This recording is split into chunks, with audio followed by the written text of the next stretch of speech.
All right, ladies and gentlemen, we are back. This is the food and music series, courtesy of the Top Chef. And I'm about to interview these two beautiful candidates right in front of me. But now that I've introduced myself, I'm going to ask them to introduce themselves to you. Ladies and gents, let's see who we're talking to on my left. If you can introduce yourself to the people. Hi, the name is Onta. Just Onta, we keep it simple. One time. If you can introduce yourself. It's Offense, aka underscore, on the strings, semi on the vocals. Ladies and gents, I think we've got the right people to talk to us. As you know, we are discussing the blend between music and food, you know? They say that food and music together are essential for a good time. Would you agree? Yeah, I do. Highly. Okay. Now, I'm interested, therefore, if these two go together, if the food that you love, like your favorite dishes, whatever that may be, if it were to have a soundtrack, what would that sound like? I'd say classical music.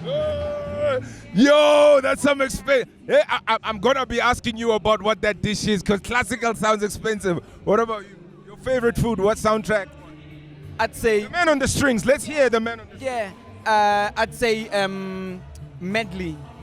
Medley, yes, a fusion of different genres or songs and everything, you know. Yeah.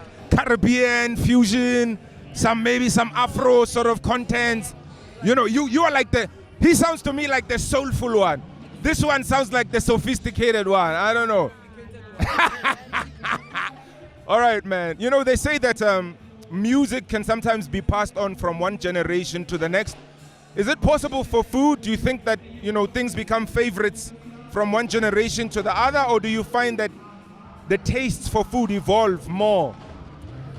For me, I'm kind of like in the middle, you know, because then I think that my mom is a picky eater, so I became one too, you know. Wow. But at the same time, we don't really like the same stuff, you know. So yeah, I'd say I'm in between with that.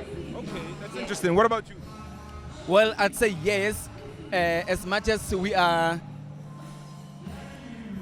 Well, I wouldn't say us as Africans because there are Indians and there are different cultures and everyone. So I believe it's more of the teachings, and if Indians, they eat spicy food now and then, you as a child growing up eating spicy food, and it will make sense. Yes, so I feel like it's true that it can be passed on to generations and so forth. Okay, no, understood. All right, man. Then I got another question, and the other question is related to the role that you would play. Ne? If we were sitting in a dinner situation and there were three roles that you could play. One is to be a quiet guest, two is to be a top chef, and three is to be a critic. I want to replay those three roles again. One, the top chef. Two, the critic. Three, the guest. Which one of those three roles would you play? I'd say the guest because, you know, as a critic, do you know how to cook first, you know? Like, that's the question. And then as the chef, too much pressure for me. I can't take it. I can't take it. Okay. So nah. Okay. And you? The critique. The one who's why you'll be looking? You are the one who'll be asking, hey, what are the ingredients? Yeah. Like, I feel like critics are more than just that name, criticizing and everything. They are more into inspiring or maybe pushing you to become the best of you. You know, because if we always like, yeah, no, this is nice, this is good, you'll stick to that, and you won't get that room to improve and get better. But with critics, you'll be like, hey, yeah, I need to, the salt is a little bit, so I should add, you know. Yeah. It's the guest and the critic. Yes. So, ladies and gentlemen, it's the guest and the critic. So, I guess the top chef is me, because that was the only role that's open. So, ladies and gentlemen, it's only natural. I guess maybe that's why I'm wearing the apron. So, they said it. I didn't. They left that option to me. I'm just taking it, the top chef. Compulsory. All right, man. I got one more question, maybe two. And the part that I'm going to ask you right now has got to do with, you know, two things. Maybe that actually I'll take this one a little bit more personally than what's on the script, you know? Especially because of what you mentioned. You know, you mentioned medley, you mentioned strings, and you also mentioned what I think is word, as in like maybe spoken word. Did you say that, or did I not hear? You said strings and what else? You said spoken word or something. So vocals, man.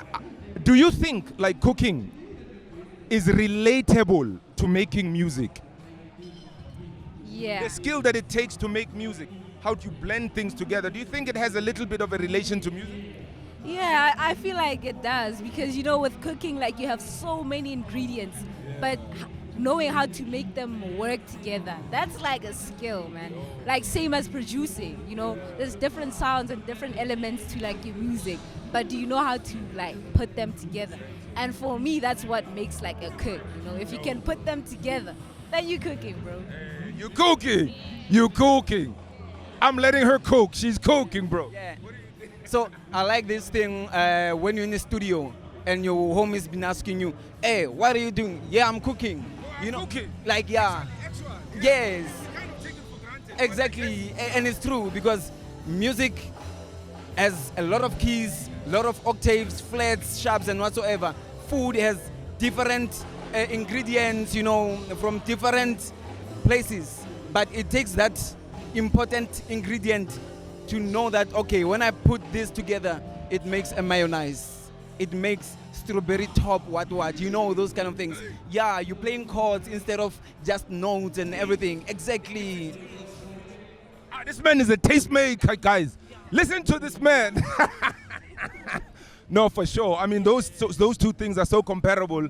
It's sometimes so interesting how these things are just a fusion of each other, One skill takes, one skill is comparable to another skill. You are in the studio, the top chef is in the kitchen. All right, let's see what other questions we've got here.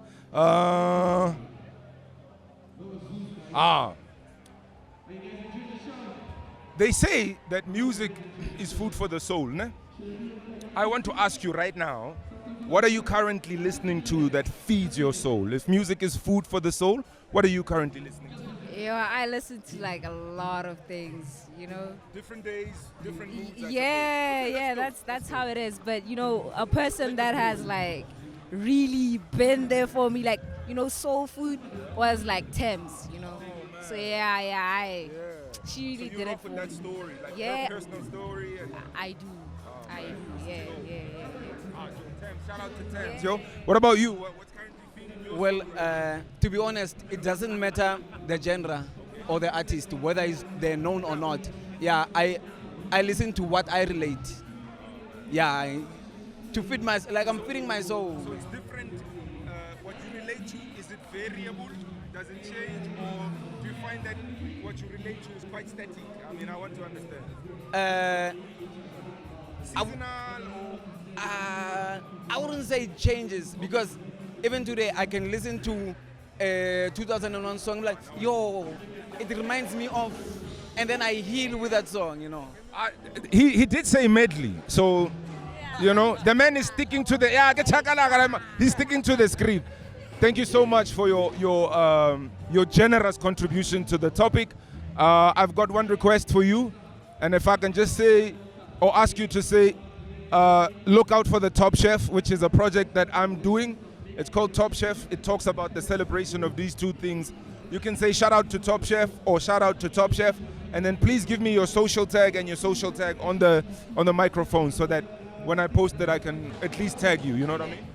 Shout out to the Top Chef, and you can find us on BMG Bomang. So yeah, watch out for us, guys. Look out for them, man. Hey, yo, shout out to the Top Chef and BMG, Bomang Music Group. We do the most, we do the deeds. Shout out to BMG. Yeah. We're cooking. Skills, bro. Skills. Yo.